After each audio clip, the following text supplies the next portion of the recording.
Convince చేసి 44,000 cusecs తీసుకెళ్లే విధంగా ఒప్పందం చేసినట్లుగా నాకు గుర్తు. అదే సందర్భంలో ఆ ప్రభుత్వంలో బిగినింగ్లో 2004 ఆ ఎన్నికల్లో ఐ థింక్ టీఆర్ఎస్ కూడా కలిసే ఉన్నట్లు ఉంది కాంగ్రెస్తో. కాంగ్రెస్ టీఆర్ఎస్ కలిసి ప్రభుత్వంలో హరీష్ రావు గారు కూడా మంత్రి అప్పుడు ఉన్నారో లేదో నాకు తెలియదు. పోతిరెడ్డిపాడుకు సంబంధించి మాత్రం అప్పుడు కాంగ్రెస్ టీఆర్ఎస్ అందరు కలిసే ఉన్నారు.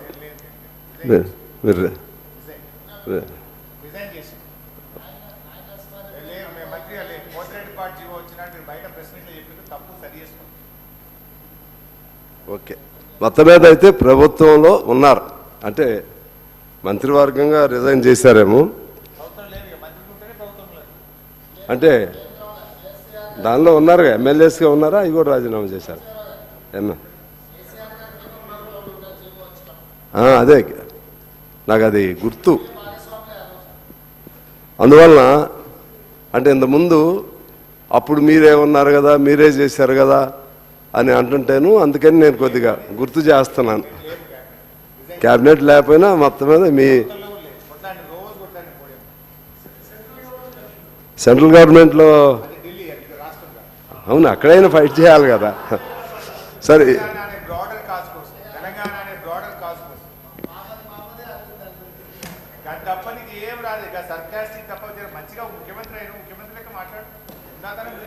అందువలన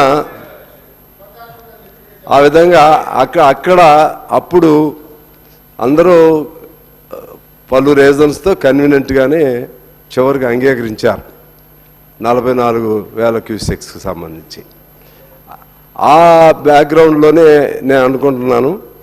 తర్వాత 2010 ఆ ప్రాంతంలో కూడా ఇటు రాయలసీమ ఈ పోతిరెడ్డిపాడుకు సంబంధించి ఆ గొడవలు అప్పటికి మొదలైనవి.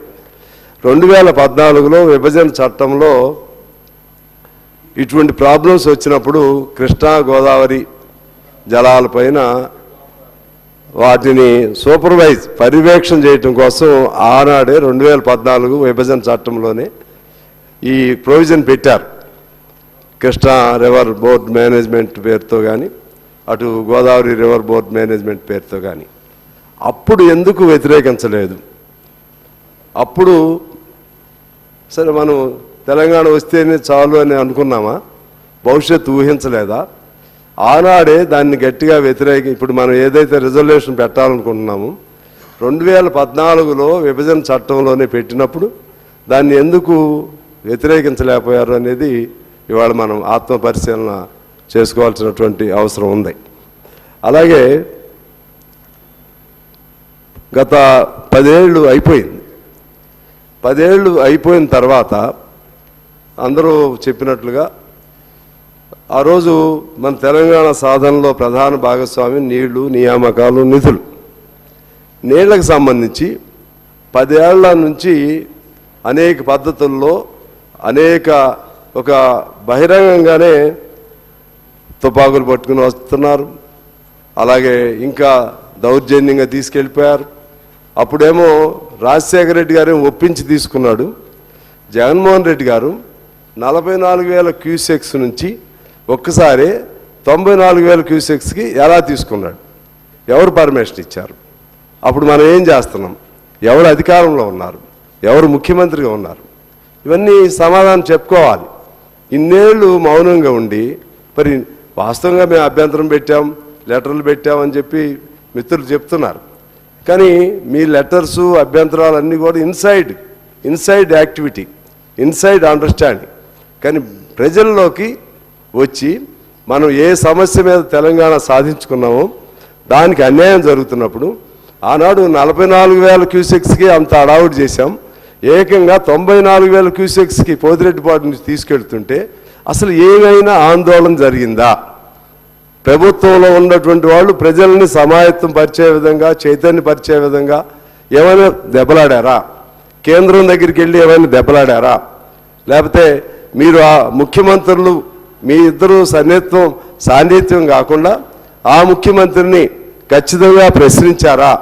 ఇవన్నీ చూస్తే అంతకుముందు నీళ్లు, నియామకాలు, నిధులు అనేవి ఒక నినాదంగా అప్పటి వరకే తప్పితే తర్వాత సౌకర్యవంతంగా, సౌలభ్యవంతంగా ఆ పదాలని మర్చిపోయినట్లుగా నాకు అనిపిస్తూ ఉంది అధ్యక్ష. అదే పద్ధతుల్లో రాయలసీమ లిఫ్ట్ 3 టీఎంసీలని ఒకసారి తీసుకువెళితే ఏం చేశాం? దానిపైన ఇంతకుముందు మా తుమ్మల గారు చెప్పినట్లుగా చివరికి 60% పనులు అయినాక మద్రాస్ గ్రీన్ ట్రిబ్యునల్లో కేసు వేసిన తర్వాత ఆ గ్రీన్ ట్రిబ్యునల్ మ్యాండేట్ ఇచ్చిన తర్వాత మాత్రమే ఆగిన తప్పితే మన కృషి లేదు. మన వంతు దానికి సంబంధించి ఆపడానికి ప్రయత్నం చేయలేదు. అప్పటికి 60% ఇప్పుడు పనులు అయిపోయాయి. ఇలా అన్ని నేరాలు, అది నేరపూరితమైనటువంటి మన ప్రవర్తన, లేకపోతే మనం నిర్లక్ష్యం, ఇవన్నీ కూడా దానికి బాధ్యత మనం వహించాల్సిన అవసరం ఉంది. సరే, ఇప్పుడు ఎవరెవరు కొట్లాడుకుంటున్నాం? ఆంధ్రప్రదేశ్, తెలంగాణ కాదు. ఇప్పుడు తెలంగాణలో వితిన్ ద తెలంగాణలో అటు ప్రభుత్వ పక్షం, ప్రతిపక్షం దేనికోసం కొట్లాడుకుంటున్నాం? ఎందుకు కొట్లాడుకుంటున్నాం? ఇద్దరం కలిసి మన నీటిని తీసుకెళ్లే వాళ్ళపైన కొట్లాడాల్సింది పోయి ఇప్పుడు ఇక్కడ కొట్లాడుకోవాల్సిన అవసరం లేదు. ఇప్పుడు ఇది సరే, ఇప్పుడు ఏదో ఒక సమస్య వచ్చింది, మొన్న సంతకం పెట్టారు, అధికారి పెట్టాడా పెట్టలేదా అది ఒక భాగం. కానీ దీనిలో చూస్తే వరుసగా తప్పులు ఉన్నాయి. ఒకటి 2014లో ఒక తప్పు జరిగింది, అప్పుడు ఫైట్ చేయలేదు మనం. ఆ తర్వాత 11,000 నుంచి 44 నుంచి 94 అప్పుడు ఫైట్ చేయలేదు. అదే పద్ధతుల్లో రాయలసీమ లిఫ్ట్కి సంబంధించి ఫైట్ చేయలేదు. ఇది ఇలా ఉండగానే మరలా 200 కోట్లు బడ్జెట్లో కేటాయించారు. 200 కోట్లు ఎందుకు కేటాయించారు? కేటాయించి ఆ కండిషన్లు ఒప్పుకుంటేనే ఖర్చు చేస్తాం, అందుకని మేము ఖర్చు చేయలేదంటే కుదరదు. మీరు 200 కోట్లు కేటాయించారంటేనే ఈ బోర్డు మేనేజ్మెంట్కి మీరు అంగీకరించినట్లు బడ్జెట్లో కేటాయించడం అంటే. ఇవన్నీ తప్పులపైన తప్పులు చేసి ఇప్పుడు నిన్నేదో ఒక సంతకం ఏదో ఒక ఆయన ఎవరో పెట్టారని, ఆ సెక్రటరీ పెట్టారని చెప్పి దీన్ని ఏదో మొత్తం ఈ కొత్త ప్రభుత్వం ఇదంతా కూడా తాకట్టు పెట్టేస్తుంది. ఇటువంటి పదాలు వాడకూడదు అనేది నేను సిన్సియర్గా చెప్తున్నాను. నాకేమి ఒకరి మీద ద్వేషం, ఇంకొకరి ప్రేమ అనేది కాదు. కానీ 10 ఏళ్ళు అయిపోయింది కదా. 10 ఏళ్ళు అయిన తర్వాత 10 ఏళ్ళు ప్రభుత్వంలో ఉన్న వాళ్ళది బాధ్యత అవుతుందా, ప్రతిపక్షంలో ఉన్న వాళ్ళది బాధ్యత అవుతుందా? 10 ఏళ్ల నుంచి ఈ నీళ్లు తీసుకెళ్ళినప్పుడు అప్పుడు మనం ఈ ప్రజా ఆందోళన ఎందుకు చేయలేకపోయాం, లేకపోతే కేంద్రం మీద ఎందుకు ఆందోళన చేయలేకపోయాం, ఇవన్నీ మనం చూడాల్సిన అవసరం ఉంది అధ్యక్ష. అదే పద్ధతుల్లో అసలు ఈ 50-50 డిమాండ్ ఎప్పుడు వచ్చింది? 50-50 డిమాండ్ ఎప్పుడు వచ్చింది? మొదట్లో రాలేదు. మొదట్లో ఆపరేషనల్ అండర్స్టాండింగ్ లేకపోతే ఒక వర్కింగ్ అండర్స్టాండింగ్ పేరుతో మనం ఒప్పుకున్నాం. మనం 290 చిల్లరకి వాళ్ళు 500 పైగా వాడుకోవడానికి సంతకాలు ముఖ్యమంత్రుల స్థాయిలో జరిగింది. ప్రజల నుంచి ఎప్పుడైతే ఆందోళన వచ్చిందో అప్పుడు మాత్రమే ఇక 50-50 కావాలనే దాంతో, అంటే మన కేసు అప్పటికే వీగిపోయాం. కాకపోతే అప్పుడు ఒక కండిషన్ పెట్టాల్సింది. అప్పుడు ఉన్నటువంటి సౌలభ్యం ప్రకారంగా వాళ్ళు ఇంత వాడుకుంటున్నారు, మనం ఇంత వాడుకుంటున్నాం కాబట్టి మాకు 50-50% అనే కండిషన్తో మేము సంతకం పెడుతున్నాం అని అప్పుడే పెట్టుంటే బాగుండేది. అప్పుడే సంతకాలు పెట్టేసుకున్నాం. కొద్ది రోజులు తెలంగాణ ప్రజల్లో ఆందోళన వచ్చినాక మాకు 50-50 షేర్ కావాలని చెప్పి తర్వాత మనం అప్రోచ్ అయ్యాం. అంటే there itself we lost our case. ఈ విధంగా అనేక తప్పులపైన తప్పులు ఎందుకు చేశారో నాకు తెలియదు. అనుభవం కలిగినటువంటి ముఖ్యమంత్రి గారు గతంలో అవన్నీ కూడా తప్పులు జరిగినాయి. అలాగే ఎఫెక్ట్స్ సంబంధించి ఇటు ఇద్దరు ముఖ్యమంత్రులు ఉంటారు, కేంద్రం నుంచి ఓ మంత్రి గారు ఉంటారు. ఎఫెక్ట్స్ సంబంధించి ఫైనల్గా సిట్టింగ్ పైన సిట్టింగ్ జరగాలి. కానీ ఆ విధంగా అవకాశం వచ్చినప్పుడు కూడా మీటింగులు జరపకపోవటం అనేది కూడా ఒక రాంగ్గా నేనైతే భావిస్తూ ఉన్నాను.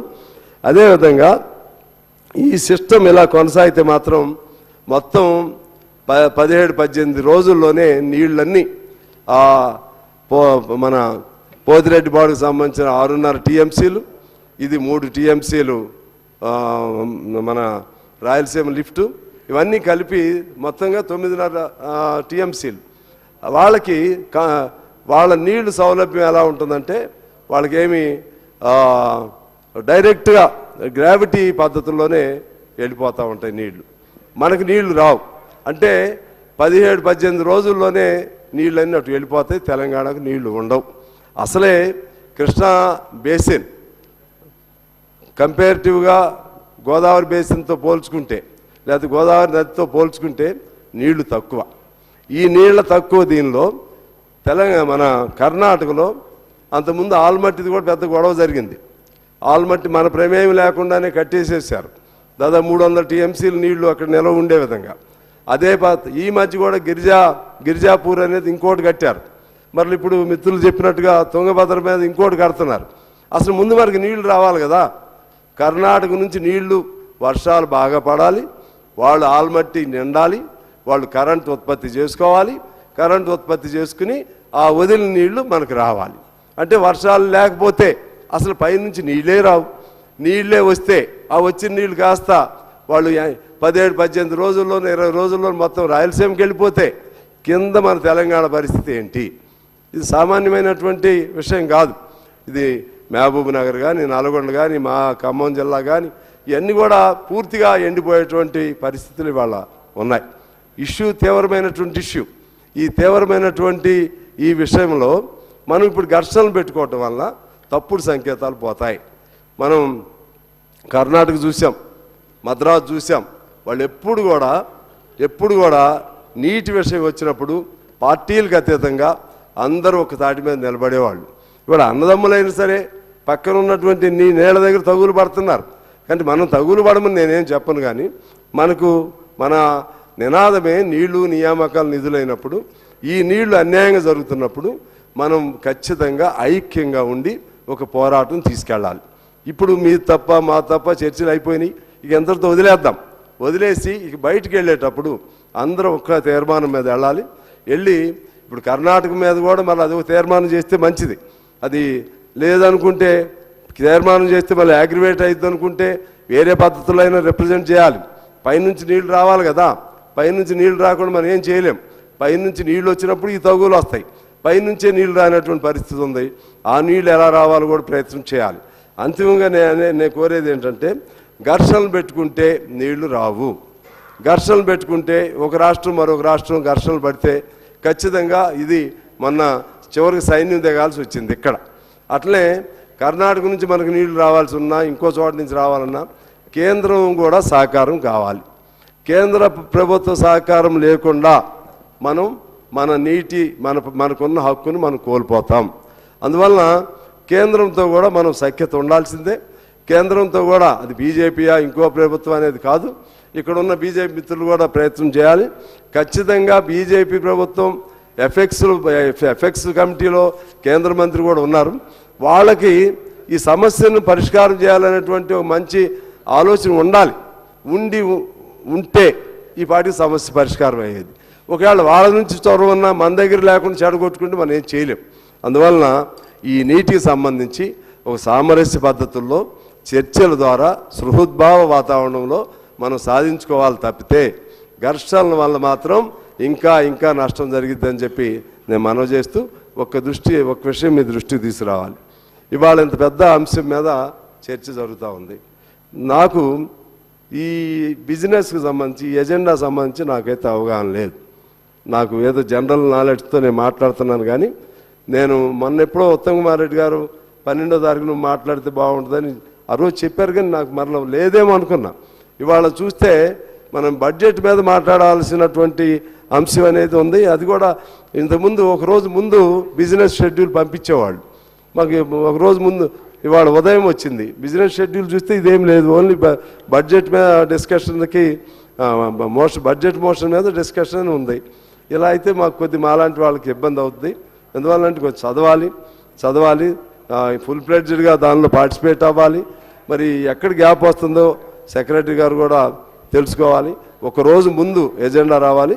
ఒకవేళ బీఏసీలో నిర్ణయం కాలేదనుకోండి, నైట్ చెప్పిందని మిత్రులు బీజేపీ మిత్రులు చెప్తున్నారు. మహేష్ రెడ్డి గారు నైట్ 10:30కి నాకు అది కూడా రాల. ఏమి రాకుండా సడన్గా వచ్చి ఇప్పుడు ఇటువంటి ఒక సీరియస్ అంశం పైన మాట్లాడాలంటే జనరల్ అవగాహనతో మాట్లాడుతున్నాం తప్పితే అన్ప్రిపేర్డ్గా వస్తే న్యాయం జరిగినట్టు కాదు. ఇటువంటి లోపాలు జరగకుండా చూడాలని కోరుతూ అంతిమంగా ఈ రిజల్యూషన్కి నేను మనస్ఫూర్తిగా మా పార్టీ తరపు నుంచి మద్దతు తెలియజేస్తూ భవిష్యత్తులో కూడా ఇంకా ఇతర అంశాలపైన కూడా ఘర్షణ రూపంలో కాకుండా ఓవరాల్గా మన నీటికి సంబంధించినటువంటి అంశాలపైన ఒక రోజు చర్చ జరిపి కృష్ణా నుంచి మనకి ఏ విధంగా పైనుంచి ఎట్లా నష్టం జరుగుతుంది, అది షార్ట్ డిస్కషన్ పెడతారా, టోటల్ 1 డే పెడతారా, గోదావరి నుంచి ఎలా నష్టం జరుగుతుంది, ఇటువంటి అన్నీ కూడా చేసి మా ఎమికబుల్ సొల్యూషన్ వైపు వెళ్ళి మన రాష్ట్ర ప్రయోజనాల్ని కాపాడుకుంటే బాగుంటుందని కోరుకుంటూ నేను మీకు నమస్కారాలతో సెలవు. జూపల్లి కృష్ణారావు గారు, మినిస్టర్ గారు. అధ్యక్ష,